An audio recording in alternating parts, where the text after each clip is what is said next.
Nice.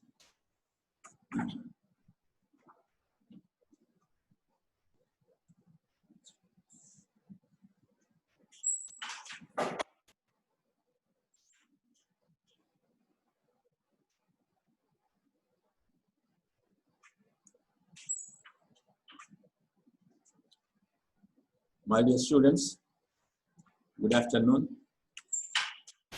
Hope you are all studying well at home. Time is getting short. Our examinations may normally can occur in the month of first week of September. So we need to we need to be thorough with the subject, and we should prepare for the examinations. This is it. No more time is available. So be studious and don't waste your time. Well, we were discussing our topic, molecular biology, in the continuous study of molecular biology we are passing through. In this, we have completed replication and transcription. Two, you can say, chapters in molecular biology subject. And then the next is the translation process. The translation process.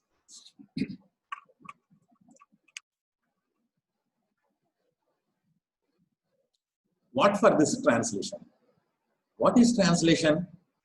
If you have an idea in English, then you do not know the language of English. You know the language of Telugu. Then you need to translate it.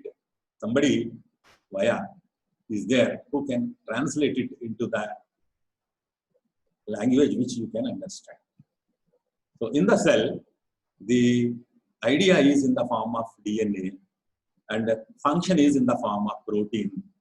And the idea of DNA to be translated, and the mediator is the RNA molecules. The RNA molecules. And the central dogma, when we have learned about the DNA, the famous scientist Crick, who has deciphered the orientation or the structure of DNA, he said central dogma is followed by the nature, the creatures of the nature follow the central dogma. What is this central dogma? The DNA, a part of it is also a gene. DNA produces a molecule called as RNAs, mainly mRNAs. And these mRNAs are capable of producing the protein molecules. The protein molecules are having the functional nature to produce an entity. Produces the animals' behavior, animals' height, animals' hair color, etc. So a trait, this is what is called as a trait. A trait can be produced by the protein, and protein is produced by the mRNA. mRNA is produced by the gene, the genetic material, which is present in the DNA, in the central core of the cell, that is what is called as nucleus. Fine. So the protein synthesis. The protein synthesis, to understand it, you need to understand one mRNA synthesis, that is the transcription. The transcription is over. And now this mRNA goes to protein synthesizing area in the cell. Energy synthesizing area in the cell is mitochondria. Similarly, the protein synthesizing area or the site in the cell is ribosome or ribosomes. What are these ribosomes? Again, these ribosomes are an assembly of some RNAs, and they are called as rRNAs, and few proteins. and they are all assembled, and large fractions, and two such large fractions are combined together and producing an assembly of ribosome. So in the ribosomal assembly, already there are RNA molecules which are called as rRNAs, and few, that is some 20 to 30, even more number of proteins does exist in these assemblies. Fine. And then in the cell, in the cytosol, there are amino. What is needed for the synthesis of proteins? Amino acids. Amino acids.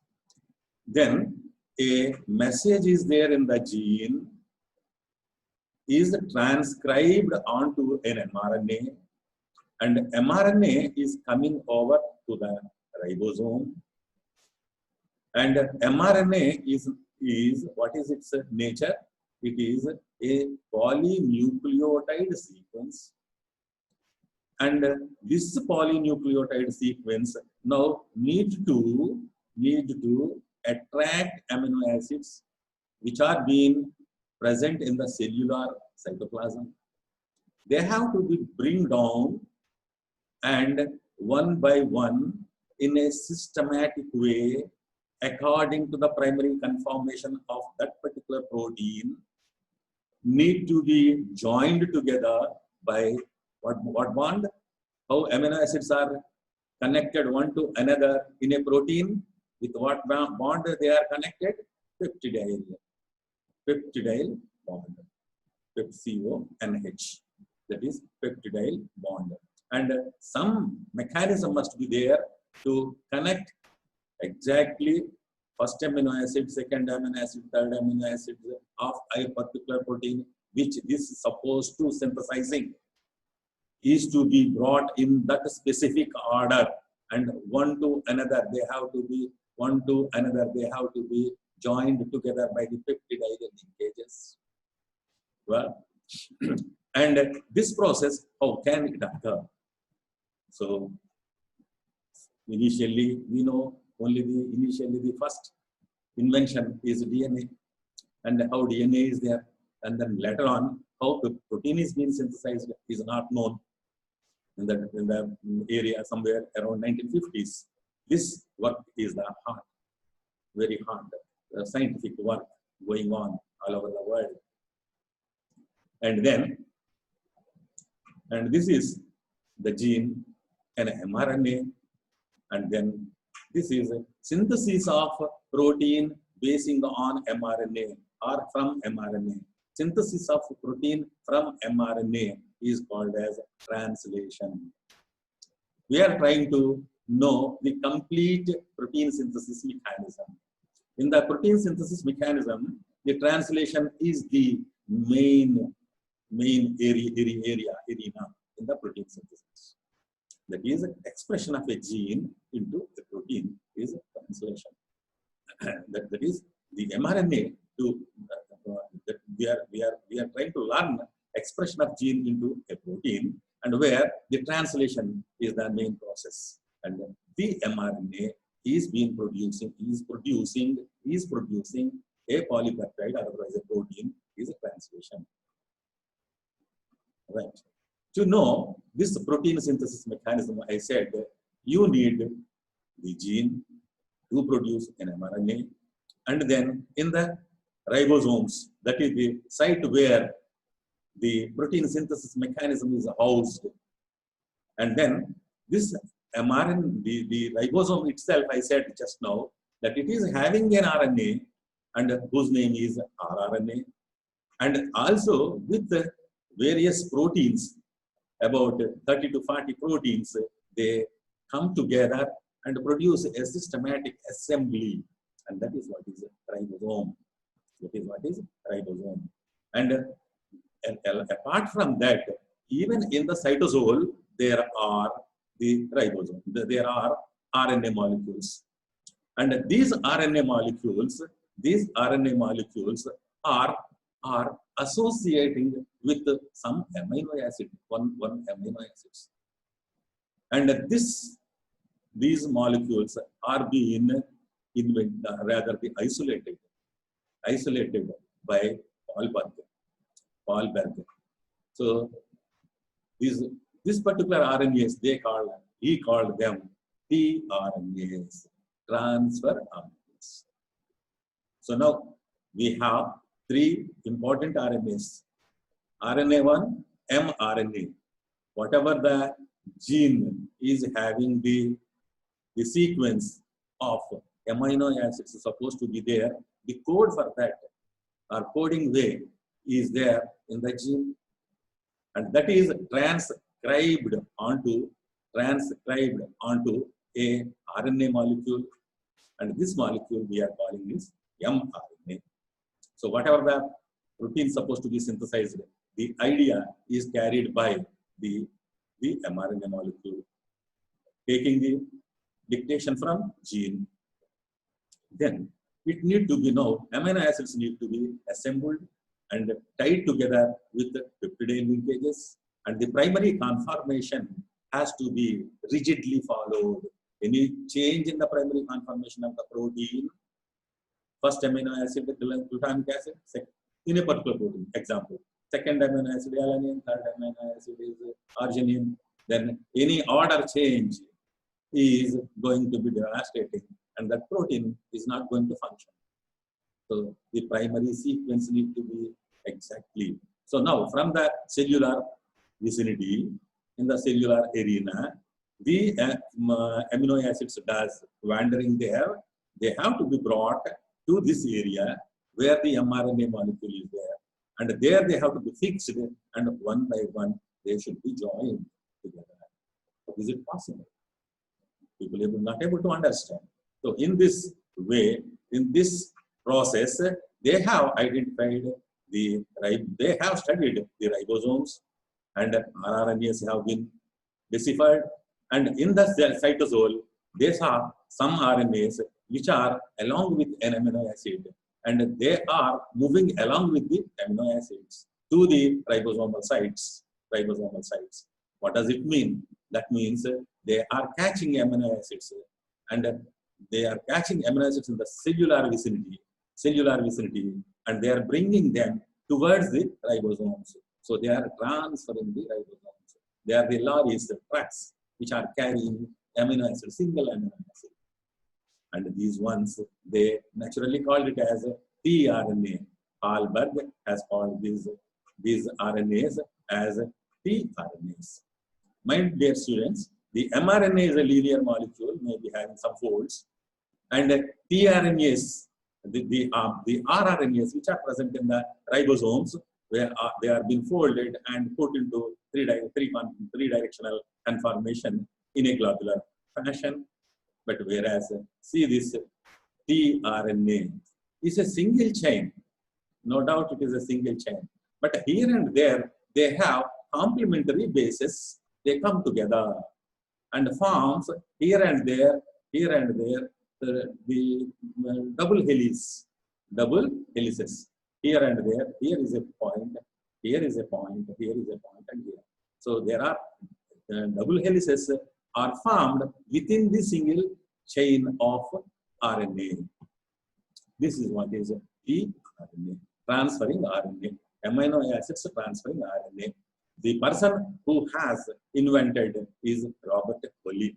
And this Holley not only invented it, he has completely deciphered it.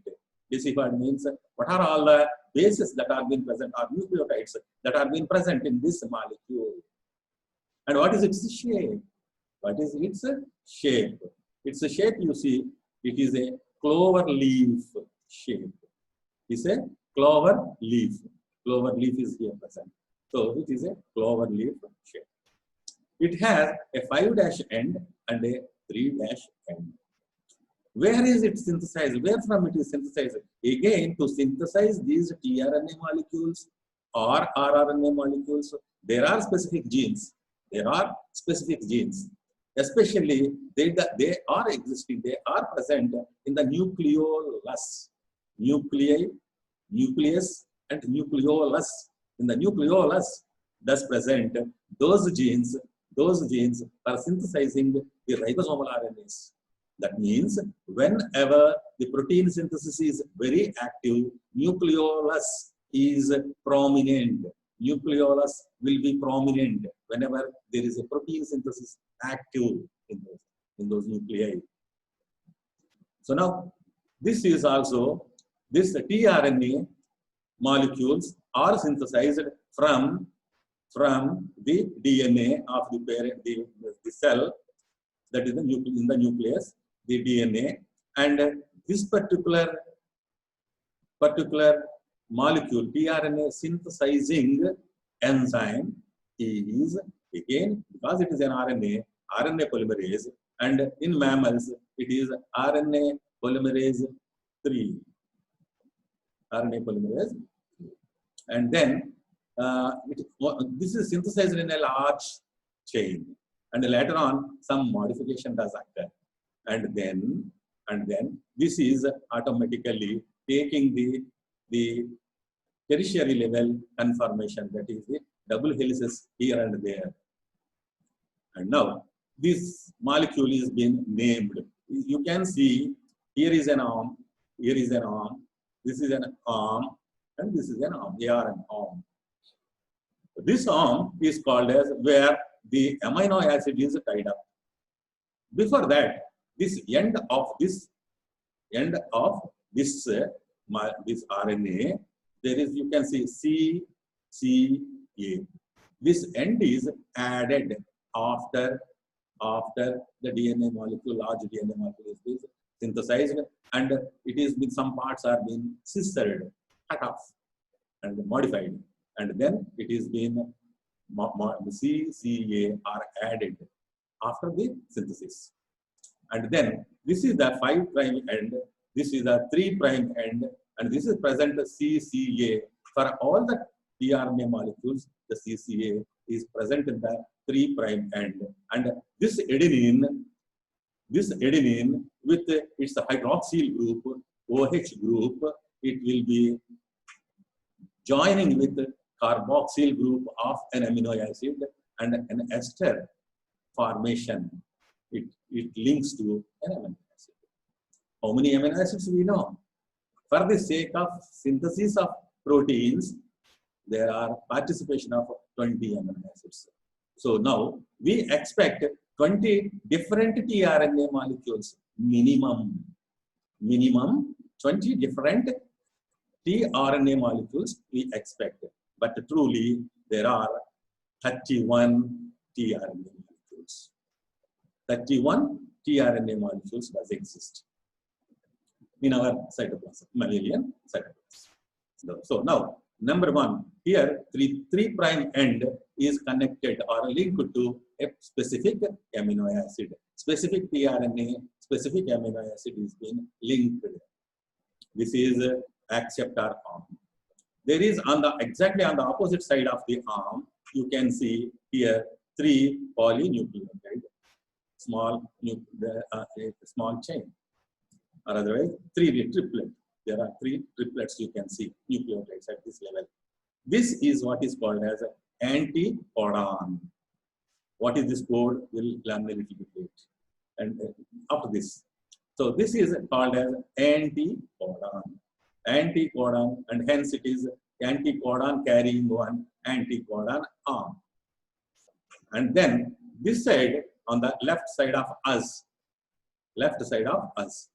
there are nucleotides. Special nucleotides are a different, uncommon nucleotides does exist. You can see D. D stands for dihydrouridine. Dihydrouridine. Unusual. This is otherwise dihydrouracil. You can say uridine or uracil. And here is one. As this arm is specially having the dihydrouridine 2 molecules on this side, and hence it is called as the short version, dihydrouracil, DHU, and hence DHU arm. On the opposite side, on our right side, there is a nucleotide whose base is pseudouracil and pseudouridine. Pseudouridine, we can say. The uracil is connected to the ribose molecule in a different connection, different bonding, and hence the number of the numbers are different when compared to the normal ones. So this linkage, rather, the linkage is abnormal between the uracil and the ribose moiety, and hence this is called as pseudouridine nucleotide. And this nucleotide does present in this particular arm, and hence this arm is given the name pseudouridine, and hence this pseudouridine is given the symbol like this U in I, that is called as psi, the Greek letter psi, it is pronounced as psi. So psi is a symbol for pseudouridine. So use psi arm or pseudouridine arm. So we have the main arms: acceptor arm, anticodon arm, DHU arm, and pseudouridine arm. In between pseudouridine arm and anticodon arm, you can see a small protrusion, bulge of nucleotide chain. And in some of the tRNAs, there are 3 to 5. You see here almost 3 to 5 nucleotides does exist here, and these ones are called as type 1 tRNAs. Type 1 tRNAs. Type 1 tRNAs will have 3 to 5 nucleotides here in the short arm. Suppose about 7 to 9 bases, 7 to 9 nucleotides, if they are present here, a bigger loop, then they are called as type 2 tRNAs. Totally from 5 end to 3 end, if you see in all the tRNAs, there may be about 73 to 93 in between. Different tRNAs are having different number of nucleotides. So such a length of polynucleotide chain here and there thrown into double helical form and having such characters is the tRNA molecule. So for 20 amino acids, there are about 31 tRNA species. They do exist. And here in the acceptor arm, there are minimum 1, 2, 3, 4, 5, 6, about 7 of the nucleotides. They form base pairing, and thrown into a double helical form in the acceptor arm. So this is the character of tRNA. Is a frequently given short note, my students. Make a note of it. So we have studied about the tRNA.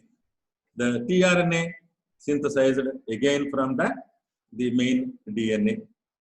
tRNA is synthesized from the main DNA genes with RNA polymerase. This transfer RNA carrying serine. This is one transfer RNA carrying serine.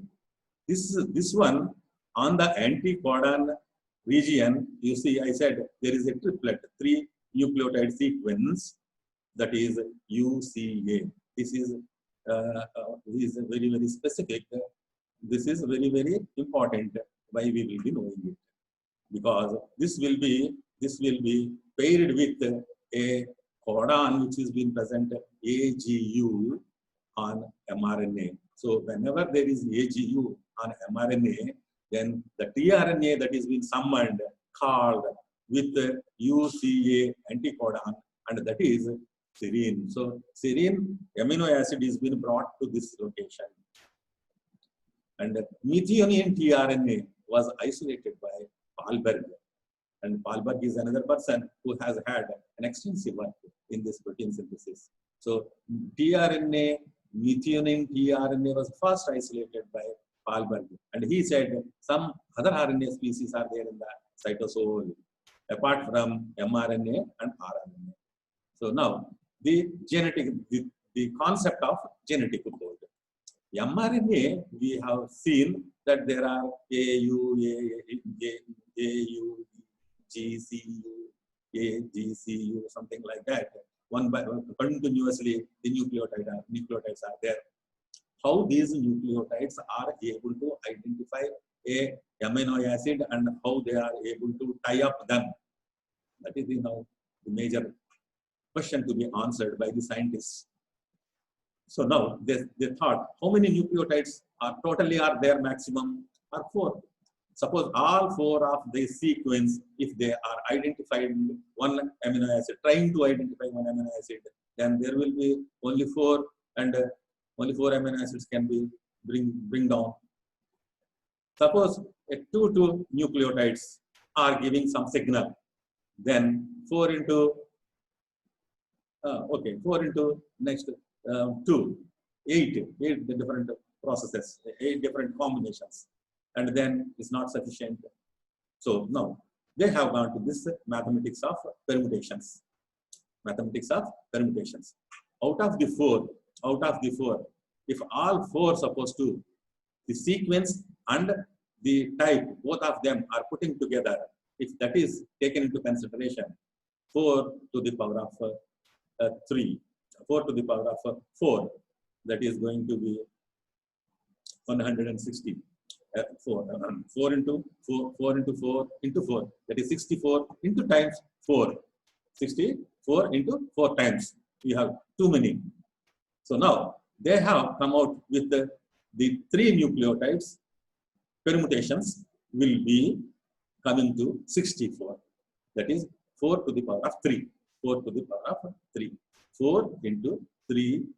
4 into 4 into 4. 4 to the power of 3. 4 into 4 into 4. That is 64.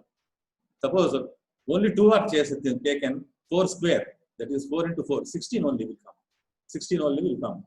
So we have more than 16 amino acids. So it's not sufficient. So 2 nucleotides cannot. 1 nucleotide cannot. And then all the 4 cannot. But the only concept is 3 nucleotides is possible mathematically. So it is proved correct. It is proved correct. And this is all been worked out by the Marshall Nirenberg. Marshall Nirenberg. All these people were awarded Nobel Prizes in different years. So now the genetic code concept has come. A triplet sequence of nucleotides on the mRNA is the codon for each amino acid. Now our concepts we should remember. They cannot be forgotten. A triplet sequence, 3 nucleotide sequence on the mRNA is a codon, a concept of codon. This is what is called, they said, genetic code concept. This is again a short notes, a very commonly occurring short note, genetic code. And what are the features of genetic code? We will be learning it a little later. Then mRNA, every 3 nucleotides in the mRNA continuously without any space, the code for one amino acid. There are 4 different bases. They can generate by this order of sequences, generate 64 different codons or code words by permutation and combination. Here the mistake is 4 to the power of 3, not 43. 4 to the power of 3 here. Please read. This is wrong. Mistake by typing. Example, the codon for phenylalanine is UUU. So in the mRNA, if there is UUU, that means an amino acid phenylalanine has to come over here and then into the ribosome. How? Now, the genetic code is from the DNA. From the DNA, the RNA has come. In the RNA, every three bases or nucleotides are going to code for one amino acid. Can ATG directly call for this amino acid? No, there is no capability. There is no capability. Directly mRNA, even though it is having the code for it, it cannot directly call amino acid which is being present in the cytosol and then can join them in this order is not possible. There is a lot of science involved in it. And what is this? Now, this is Marshall Nirenberg and Mathai. They have deciphered this genetic code, and they won the Nobel Prize. And there are 31 tRNA species just now we have understood and we have learned, and then they are carrying 20 amino acids which are being dispersed in the cytosol to the point where this protein synthesis is going on, and which can translate the codons. The codons now, because of this arrangement, understanding of genetic code, we can have 61 codons on an mRNA, and if there are 61 codons, we have only 20. That means codons, more than one codon is calling for one amino acid. More than one codon is calling for amino acid. So that means one amino acid might be having more codons, not single, only one codon, might be having more than one codon. These concepts now let us understand. And another person in this field is this man, Haragovind Khurana. We India need to be proud of him. He is an Indian born and migrated to US, and he worked with the above group people, and he has synthesized the gene for alanine tRNA. Mind you, gene for alanine tRNA. Alanine tRNA sequence, if it is known, and exactly to this base pairing rule go back, and then the gene might be having what nucleotides in sequence, and all those nucleotides are deciphered and then joined together, and the gene is being synthesized, and from that gene he could able to synthesize alanine tRNA, and he won the Nobel. He shared the Nobel as well. And Haragobind Khurana, a Ludhiana person. Now, with our concept behind, the possible genetic codes can be 64, we said, and those codes, UUU is coding for phenylalanine, UUC is also coding for phenylalanine. Just now we said that one amino acid is having more than one code available. Out of the maximum possible 64 codes, because of the arrangement in triplet, so our genetic code is a triplet, 3 nucleotide polynucleotide sequence, 3 nucleotides comprising of genetic code, and hence it is called as triplet code. And such triplet codes are possible 64. Out of the 64 codes, 3 codes are apart. They are separate. They are taken as UAE and UAG are stop codons. They signals for stopping the protein synthesis. Along with that, UGA, UAA, UAG, UGA codes are signal for stopping the protein synthesis, and hence they are called as stop codons. Stop codons.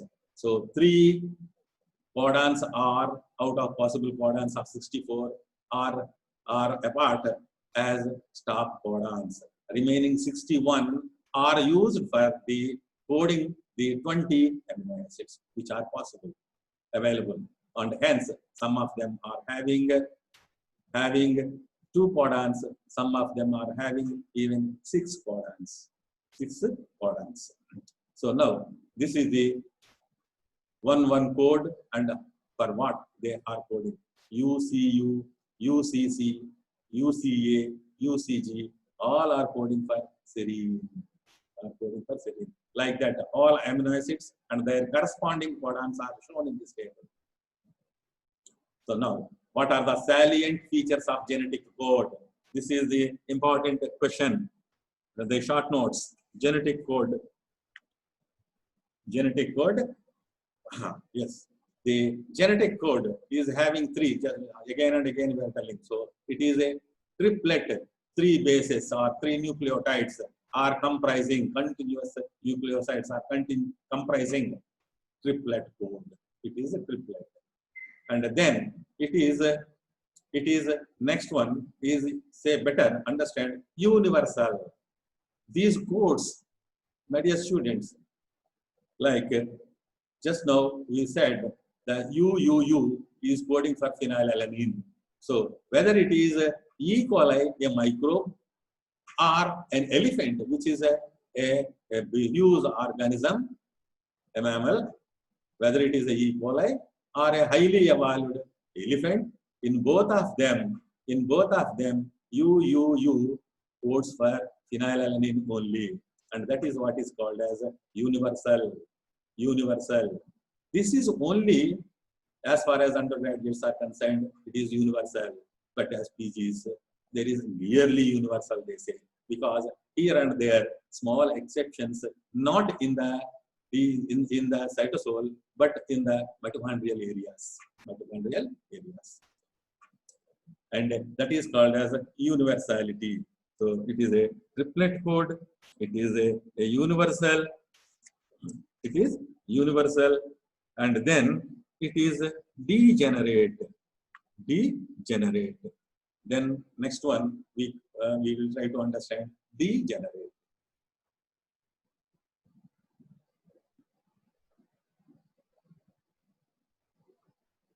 Degenerate. What is meant by degenerate? Now we have codons. Yes, like this. So UUU, UUC, codons are there. Both of them, or rather we come to the serine. UCU, UCC, UCA, UCG. All four codons are coding for serine only. So when UCU is there in the mRNA, serine has to come. Or this is there, serine has to come. Who is bringing this serine? Just now we understood it is the tRNA. It is a tRNA. It is the tRNA.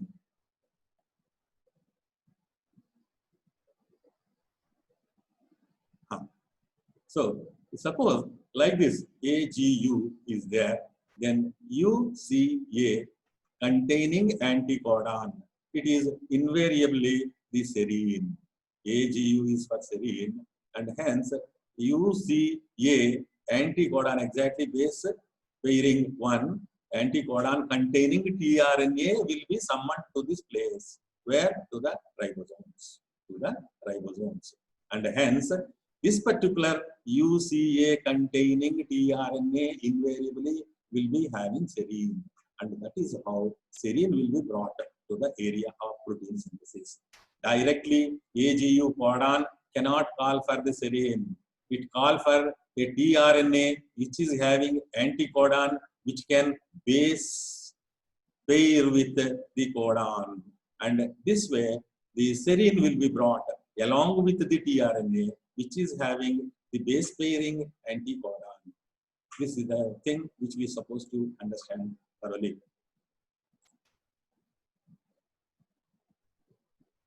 So now, in the degenerate, what does it mean? Now, here, as there are more number of codons,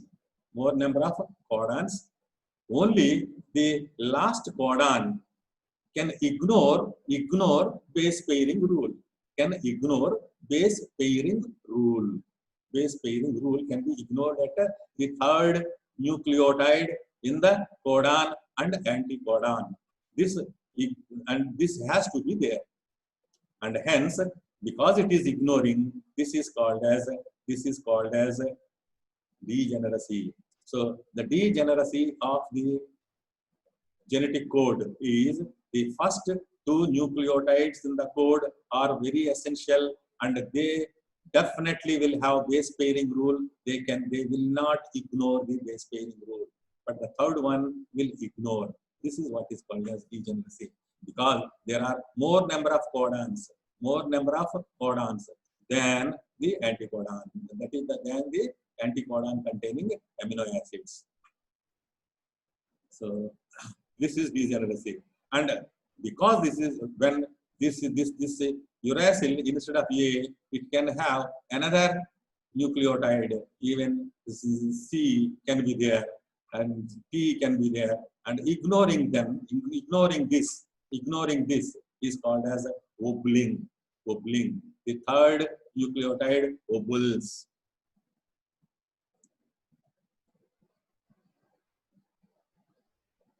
Then unambiguous.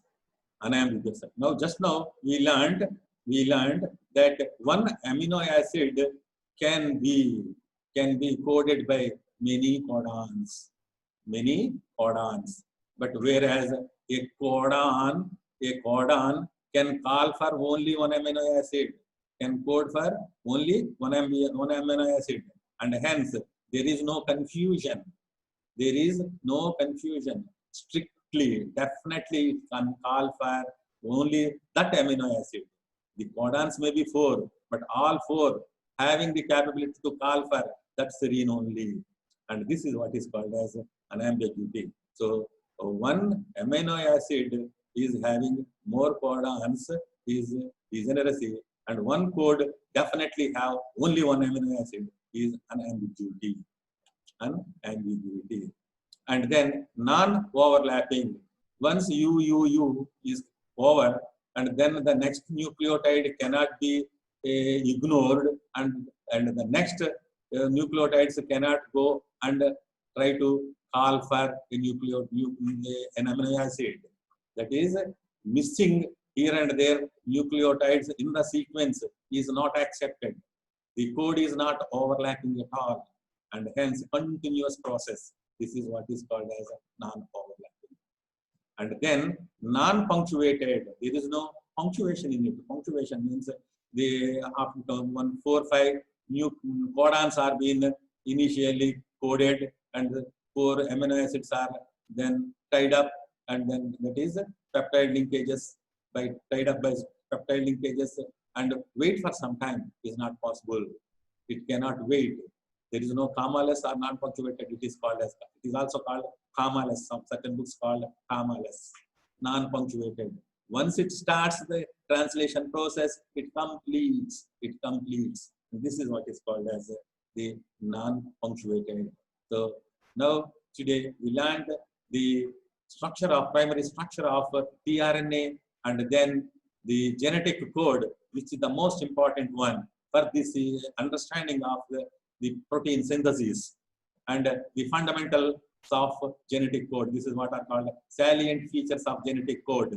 It is a triplet code, it is a universal code, it is degenerate, it is unambiguous, it is non-overlapping, it is non-punctuated, and this is what is genetic code is.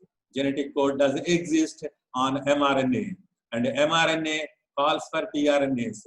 tRNA will be having anticodons, codons and anticodons, and all of them, where are they are operating, and who is the house, what is the house where in which these mechanisms are operating? It is in the ribosomes. The ribosomes of the prokaryotes and the ribosomes of eukaryotes are a little differing. The prokaryotes are having the ribosomes of different size. They have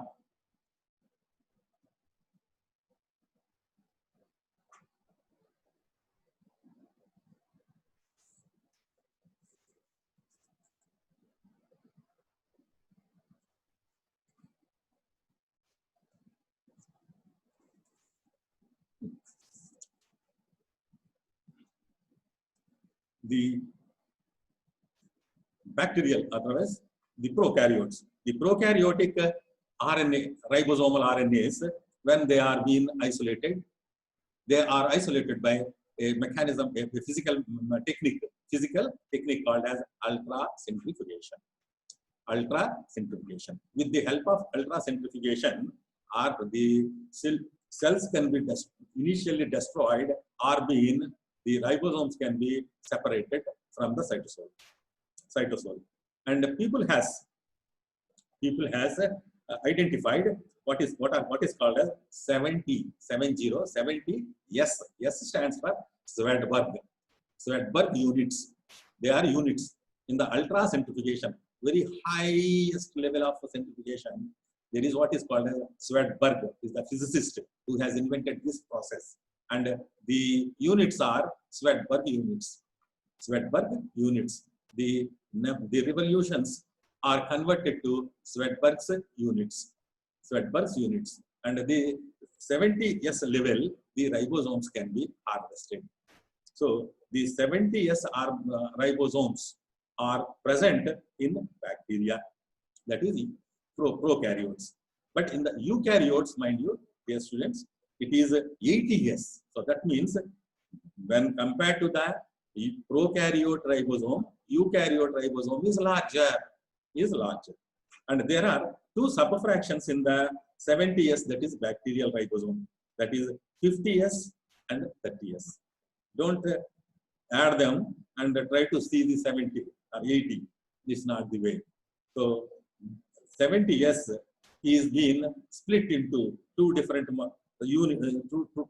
masses, molecular masses, and one is 50S level and another is 30S size.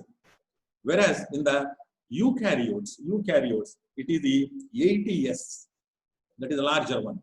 But again, this is being split into two different masses, ribosomal masses, and they are 60S mass and 40S mass.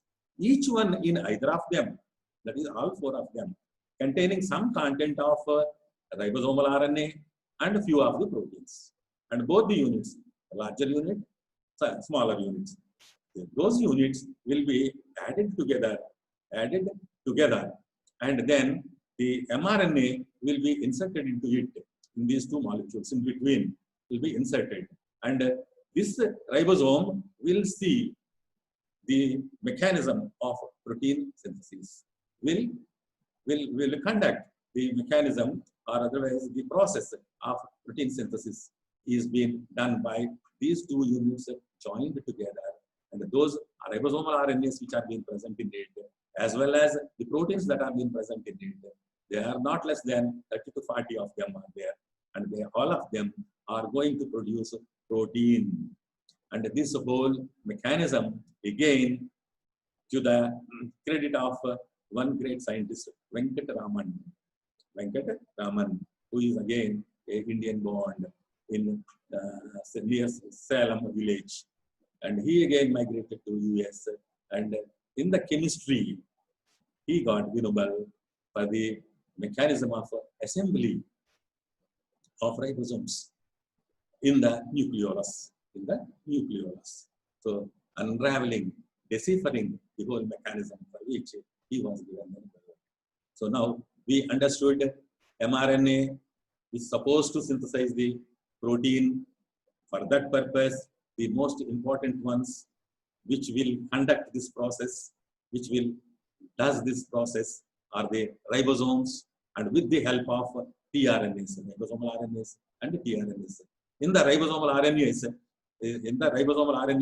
there is, in the eukaryote ribosomal RNA, in the large fraction, there is a fraction called, again, subfraction 28S RNA, ribosomal RNA, and this is having a capability of joining the amino acids. This is an enzyme function, but RNA is able to produce this mechanism, to conduct this mechanism, is able to act like an enzyme. What do you call RNA which can act like an enzyme? We learned it in the previous class, ribozyme. So this also can be called as ribozyme. And having these all fundamentals, how exactly the mechanism of protein synthesis occurs, we'll try to learn in the next class.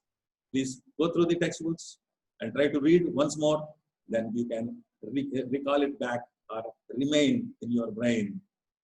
This is all a little volatile. Don't frighten. You read it once, immediately after this class, you definitely have complete orientation on this process. Okay, thank you.